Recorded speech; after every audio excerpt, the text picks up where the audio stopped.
ዛሬ ሲሰድብህ ዝም ካልክ ዛሬ ስትሰድብህ ዝም ካልክ ነገ ሰፋ ያለ ስድብ ነው የምትሳደበው ወይንም ሰፋ ያለ ስድብ ነው የሚሰድብሽ የመጀመሪያ ቀን ሲሰድብሽ አፉን እንዲዘጋ ካደረግሽው ምክንያቱም ሰው እንደ ሰው ሰብአዊ ህገ መንግስታዊ የተፈጥሮም ህግ ነው ማንንም ሰው ማንንም መስደብ አይችልም አይደል ህገ ወጥ ነው ስድብ በተፈጥሮ መሳደብ ያስጠይቃል በህግ ነገር ግን እኛ ራሳችንን ደሞ ራሳችንን እናስከብርበት መጠን ሊኖር ይገባል እኔ ስናገር እኔ ስሰድብህ የመጀመሪያ ቀን ካስቆምከኝ አልደግመው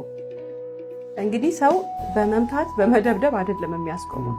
ራሳችንን የምናስከብረው በአንደበታችን ራሳችንን